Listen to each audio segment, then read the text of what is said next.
Welcome to the Forest Path Podcast, a podcast sharing the teachings of awakened meditation masters of the modern era direct to your mobile device via your favourite podcasting app so that you can listen to Dhamma wherever you are. This episode is a talk given by the Thai forest meditation master Ajahn Chah, and it's titled Living in the World. It was published as part of the collected teachings of Ajahn Chah, which is made available by Aruna Publications. You can find links to the original text in the description below. May you all benefit from hearing this gift of Dhamma.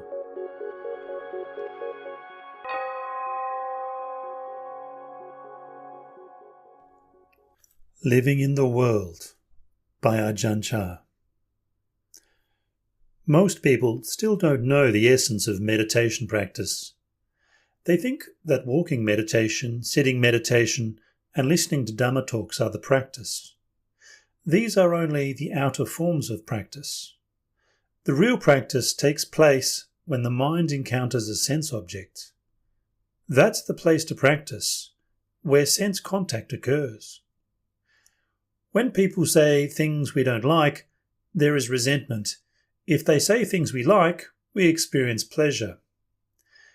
Now this is the place to practice. How are we going to practice with these things? This is the crucial point. If we just run around chasing after happiness and running away from suffering all the time, we can practice until the day we die and never see the Dhamma. This is useless. When pleasure and pain arise, how are we going to use the Dhamma to be free of them? This is the point of practice. Usually when people encounter something disagreeable, they don't open up to it.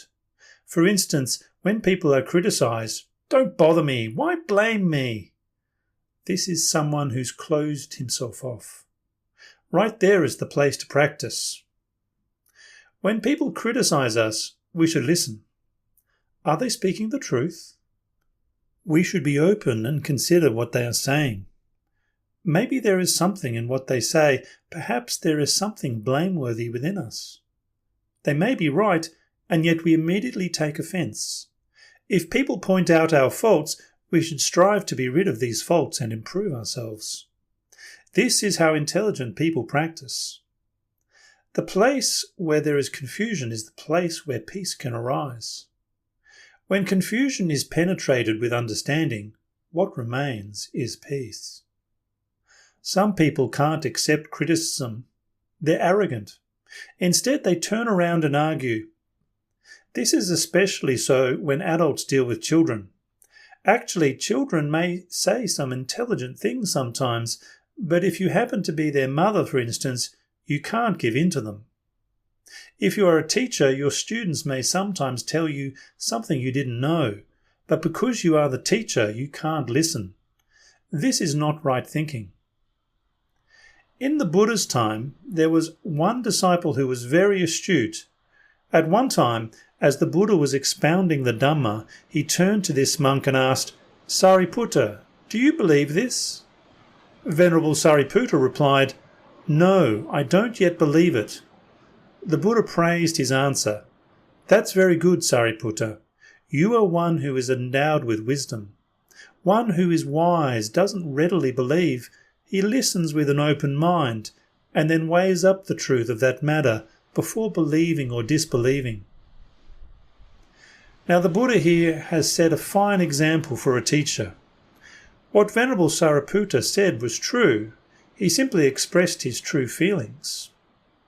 Some people would think that to say you didn't believe that teaching would be like questioning the teacher's authority. They'd be afraid to say such a thing. They'd just go ahead and agree. This is how the worldly way goes. But the Buddha didn't take offence. He said that you needn't be ashamed of those things which aren't wrong or bad. It's not wrong to say that you don't believe if you don't believe. That's why Venerable Sariputta said, "I don't yet believe it." The Buddha praised him. This monk has much wisdom. He carefully considers before believing anything. The Buddha's actions here are a good example for one who is a teacher of others. Sometimes you can learn things even from small children. Don't cling blindly to positions of authority. Whether you are standing, sitting, or walking around in various places, you can always study the things around you. We study in the natural way, receptive to all things, be they sights, sounds, smells, tastes, feelings, or thoughts. The wise person considers them all. In the real practice, we come to the point where there are no longer any concerns weighing on the mind. If we still don't know like and dislike as they arise, there is still some concern in our minds. If we know the truth of these things, we reflect, oh, there is nothing to this feeling of liking here. It's just a feeling that arises and passes away. Dislike is nothing more, just a feeling that arises and passes away. Why make anything out of them? If we think that pleasure and pain are personal possessions, then we're in for trouble. We never get beyond the point of having some concern or other in an endless chain. This is how things are for most people. But these days teachers don't often talk about the mind when teaching the Dhamma. They don't talk about the truth. If you talk about the truth, people may take exception. They say things like, he doesn't know time and place, he doesn't know how to speak nicely. But people should listen to the truth. A true teacher doesn't just talk from memory, he speaks the truth. People in society usually speak from memory. The teacher speaks the truth. People in society usually speak from memory, and what's more, they usually speak in such a way as to exalt themselves. The true monk doesn't speak like that. He speaks the truth, the way things are. No matter how much the teacher explains the truth, it's difficult for people to understand. It's hard to understand the Dhamma. If you understand the Dhamma, you should practice accordingly. It may not be necessary to become a monk, although the monk's life is the ideal form for practice. To really practice, you have to forsake the confusion of the world, give up family and possessions, and take to the forests. These are the ideal places to practice. But if we still have family and responsibilities, how are we to practice? Some people say it's impossible to practice Dhamma as a lay person. Consider which group is larger, monks or lay people. There are far more lay people. Now, if only the monks practice and the lay people don't, then that means there's going to be a lot of confusion. This is wrong understanding. I can't become a monk. Becoming a monk isn't the point. Being a monk doesn't mean anything if you don't practice. If you really understand the practice of Dhamma, then no matter what position or profession you hold in life, be it a teacher, doctor, civil servant or whatever, you can practice the Dhamma every minute of the day. To think you can't practice as a layman is to lose track of the path completely. Why is it people can find the incentive to do other things? If they feel they are lacking something, they make an effort to obtain it. If there is sufficient desire, people can do anything. Some say, I haven't got time to practice the Dhamma. I say, then how come you've got time to breathe? Breathing is vital to people's lives. If they saw Dhamma practice as vital to their lives, they would see it as important as their breathing. The practice of Dhamma isn't something you have to go running around for or exhaust yourself over. Just look at the feelings which arise in your mind. When the eye sees form, ear hears sound, nose smells odours, and so on, they all come to this one mind, the one who knows. Now when the mind perceives these things, what happens? If we like that object, we experience pleasure. If we dislike it, we experience displeasure. That's all there is to it. So where are you going to find happiness in this world? Do you expect everybody to say only pleasant things to you all your life? Is that possible? No, it's not. If it's not possible, then where are you going to go? The world is simply like this. We must know the world, loka vidu, know the truth of this world. The world is something we should clearly understand. The Buddha lived in this world. He didn't live anywhere else. He experienced family life, but he saw its limitations and detached himself from them. Now, how are you as lay people going to practice? If you want to practice, you must make an effort to follow the path. If you persevere with the practice, you too will see the limitations of this world and be able to let go. People who drink alcohol sometimes say, "I just can't give it up." Why can't they give it up? Because they don't yet see the liability in it. If they clearly saw the liability in it, they wouldn't have to wait to be told to give it up. If you don't see the liability of something, that means you also can't see the benefit of giving it up. Your practice becomes fruitless. You are just playing at practice. If you clearly see the liability and the benefit of something, you won't have to wait for others to tell you about it. Consider the story of the fisherman who finds something in his fish trap. He knows something is in there. He can hear it flapping about inside. Thinking it's a fish, he reaches his hand into the trap only to find a different kind of animal. He can't yet see it, so he's in two minds about it. It could be an eel. Then again, it could be a snake. If he throws it away, he may regret it. It could be an eel. On the other hand, if he keeps holding on to it and it turns out to be a snake, it may bite him. He's caught in a state of doubt. His desire is so strong he holds on, just in case it's an eel. But the minute he brings it out and sees the striped skin, he throws it down straight away. He doesn't have to wait for someone to call out, "It's a snake! It's a snake! Let go!" The sight of the snake tells him what to do much more clearly than words could do. Why? Because he sees the danger. Snakes can bite. Nobody has to tell him about it. In the same way, if we practice till we see things as they are, we won't meddle with things that are harmful. People don't usually practice in this way. They usually do other things. They don't contemplate things. They don't reflect on old age, sickness and death. They only talk about non-aging and non-death, so they never develop the right feeling for Dhamma practice. They go and listen to Dhamma talks, but they don't really listen.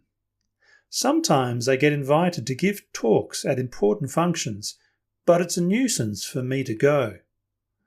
Why so? Because when I look at the people gathered there, I can see that they haven't come to listen to the Dhamma. Some are smelling of alcohol, some are smoking cigarettes, some are chatting. They don't look at all like the people who have come out of faith in the Dhamma. Giving talks at such places is of little fruit.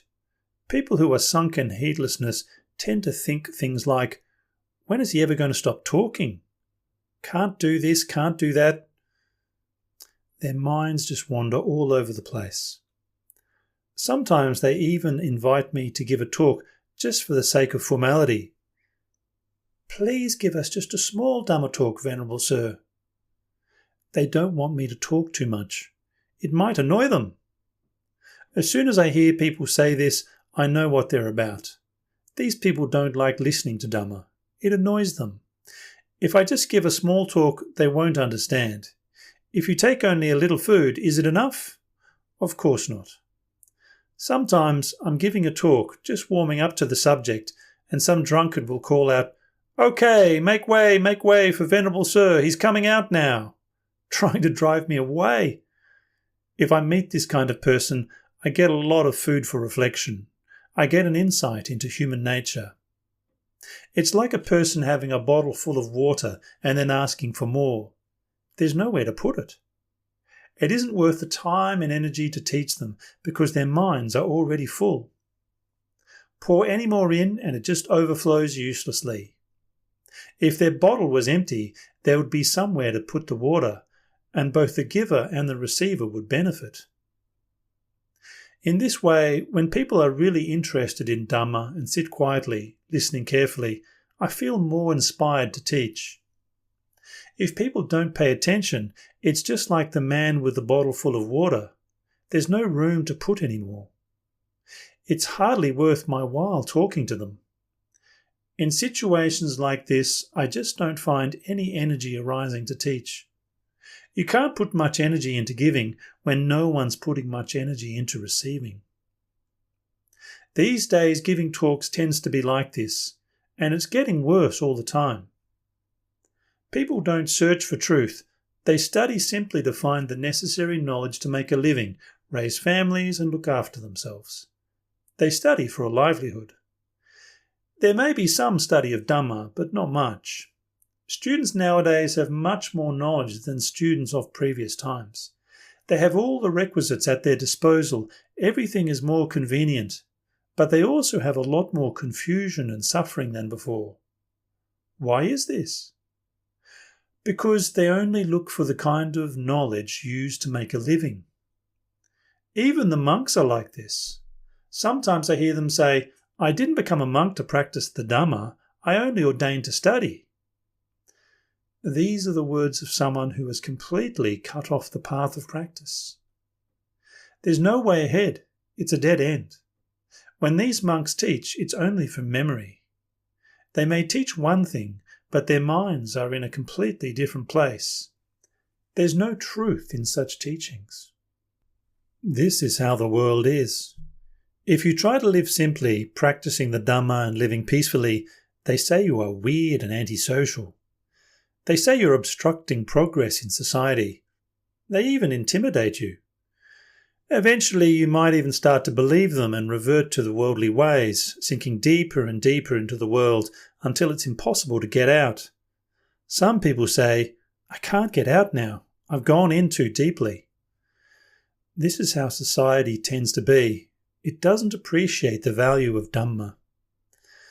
The value of Dhamma isn't to be found in books.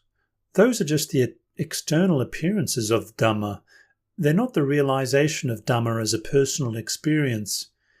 If you realize the Dhamma, you realize your own mind. You see the truth there. When the truth becomes apparent, it cuts off the stream of delusion. The teaching of the Buddha is the unchanging truth, whether in the present or in any other time. The Buddha revealed this truth 2,500 years ago, and it's been the truth ever since. Nothing should be added to or taken away from it. The Buddha said, "What the Tathagata has laid down should not be discarded. What has not been laid down by the Tathagata should not be added to the teachings." He sealed off the teachings. Why did the Buddha seal them off? Because these teachings are the words of one who has no defilements. No matter how the world may change, these teachings are unaffected. They don't change with it. If something is wrong, even if people say it's right, doesn't make it any the less wrong. If something is right, that doesn't change just because people say it's not.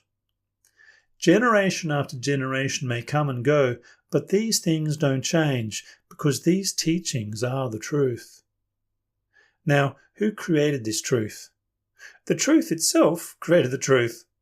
Did the Buddha create it? No, he didn't. The Buddha only discovered the truth, the way things are, and then he set out to declare it. The truth is constantly true, whether a Buddha arises in the world or not. The Buddha only owns the Dhamma in this sense. He didn't actually create it. It's been here all the time. No one had previously searched for and found the deathless and then taught it as the Dhamma. But the Buddha didn't invent it. It was already there. At some point in time, the truth is illuminated and the practice of Dhamma flourishes. As time goes on and generations pass away, the practice degenerates until the teaching fades away completely. After a time, the teaching is refounded and flourishes once more. As time goes on, the adherents of the Dhamma multiply, prosperity sets in, and once more the teaching begins to follow the darkness of the world. And so once more it degenerates until such a time as it can no longer hold ground. Confusion reigns once more. Then it is time to re-establish the truth. In fact, the truth doesn't go anywhere. When Buddhas pass away, the Dhamma doesn't disappear with them. The world revolves like this. It's something like a mango tree.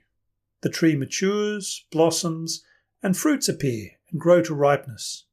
They become rotten and the seed goes back into the ground to become a new mango tree. The cycle starts once more. Eventually, there are more ripe fruits which proceed to fall, rot, and sink into the ground as seeds and grow once more into trees. This is how the world is. It doesn't go very far, it just revolves around the same old things. Our lives these days are the same. Today we are simply doing the same old things we've always done.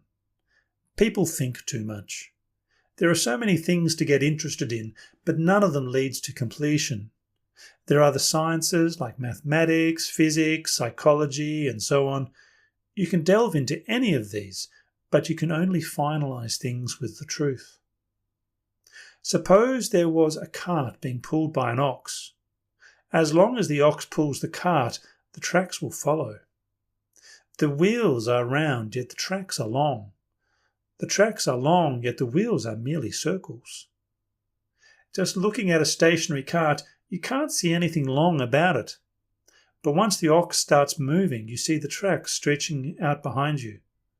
As long as the ox pulls, the wheels keep on turning, but there comes a day when the ox tires and throws off its harness. The ox walks off and leaves the empty cart sitting there. The wheels no longer turn. In time, the cart falls apart, its components go back into the four elements: earth, water, wind, and fire. Searching for peace within the world, the cartwheel tracks stretch out endlessly behind you. As long as you follow the world, there is no stopping, no rest. If you simply stop following it, the cart comes to rest. The wheels no longer turn. Following the world turns the wheels ceaselessly. Creating bad karma is like this. As long as you follow the old ways, there is no stopping. If you stop, there is stopping. This is how we practice the Dhamma.